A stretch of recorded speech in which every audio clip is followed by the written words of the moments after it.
السلام عليكم ورحمة الله وبركاته. أسعدتني كحرن channel كينا الصومالي يونيفيرس كسوري وهذا مركليو برنامج كيني أرمها بالشدة.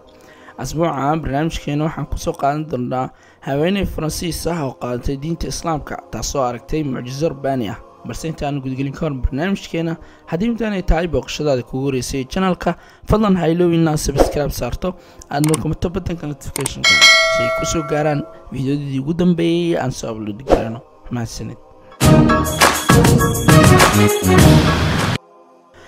haweeney Faransiis ah ayaa waxa ay ku nooleen dalka Algeria waxayna qaadatay diinta Islaamka. Ehelkeedii intoodii kale waxay ahaayeen kuwa gaal ah oo aan ahayn muslimiin. Haweeneydan waxa haleelay cudurka kansarka waxayna u tagtay dhakhtar si ay xaaladeeda u soo hubiso. Dhakhtarkii ayaa yiri cudurka waa uu ku faafay jirkaaga waqti badan oo aad ku sii noolaatana ma haysatid oo goordhow waad dhiman doontaa. markii ay ehelkeedii ogaadeen xanuunkeeda ay ku yiraahdeen kani waa carada alle oo kugu dhacday maxaa yeelay waad islaamtay ka soo laabo diinta islaamka rabbi ayaa laga yaabaa inuu ku caafiyo. warkoodii ma aysan qaadanin diinteedii islaamka ay ku dhignaatay. waxay u soo bandhigeen inay Faransa timaado ay cudurkeedii baaraan dhaqaatiir waaweyn oo ka wanaagsan kuwa dalka Algeria. waxa ay u soo duushay dalka Faransa. ehelkeediina waxa ay ka warhayeen inaysan caafimaadi doonin balse hadafkoodii uu ahaa inay ku cibro qaadato cid alaala cid doonaysa inay qaadato diinta islaamka.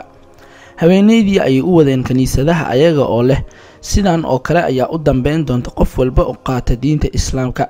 haweeneydii ayaa oysay oo midii ugu darneed waxayna ogaatay inay ehelkeedii ay wax daabaha ugu maqneen balse ay qayaameen.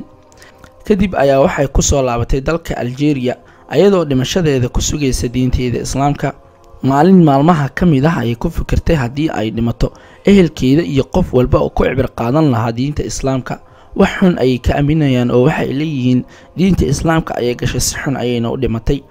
saqada dhexe habeenka ay soo toostay waa ay weyse qaadatay sajaayadeeda salaada ayayna ku istaagtay salaatuleyl ayayna u istaagtay waxayna bilowday inay Allah bariso ayada oo leh Allah iyo anigu kama baqayo dhimashada mana ka baqanayo la kulankaaga laakiin waxaan ka baqanayaa inaan dhinto ehelkana ay caayaan maxaa yeelay anigu waxaan qaatay diinta islaamka dadkana ay ka baqaan diinta islaamka.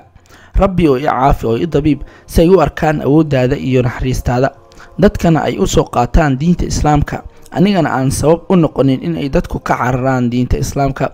waa ay saxatay ilaa laga gaaro galabkii maalintii xigtay. markii ay soo toostay wax xanuun ah ma aysan dareemin. waxay istiri Allah leeyahay xilligan waxa la jooga xilliga aad dhiman lahayd oo malakii ayaa ku dul taagan. habeenkii markii la gaaray ma aysan dhimanin. mar kale ay u istaagtay salaatuleyl ilaa laga gaaro subaxii ma aysan dhimanin oo wax xanuun ah ma aysan dareemin. waa ay la yaabtay arinkii waxay si dhaqso ah u aaday dhakhtarkii la socday xaaladeeda. markii uu baaray dhakhtarkii ayaa weydiiyay adigu kuma ayaa tahay. markaas ayay u sheegtay magaceeda oo ay tiri horey ayaad ii baartay oo dukumeenti ayaa xaggaaga iga yaala. markaas ayuu ku yiri dhakhtarkii magac halkan ku qoran iyo adiga laba ayaad kala tihiin. baaritaankan waxa uu sheegayaa inaad qabto cudurka kansarka balse adiguna wax cudur ah ma qabtid weligiisna kuguma dhicin. kadib ayay la dhacday sujuud shukr Allah ayayna u mahad celisay. waxa ay aaday dalka Faransa halkii ay ehelkeedii iyo dadkii kale ay ku caayeen oo ay ku eedeynayeen inay xanuunsatay markii ay qaadatay diinta islaamka. markaas ayay waxay tiri waan ka caafimaaday cudurkii ay daweyn waayeen dhaqaatiir waaweyn Allahna caafimaad ayuu u siiyay asaga ayaana ku kalsoonaaday. dad badan ayaa soo islaamay oo qaatay diinta islaamka ayada sababteeda. وإذا سألك عبادي عني فإني قريب أجيب دعوة الداع إذا دعان فليستجيبوا لي وليؤمنوا بي لعلهم يرشدون.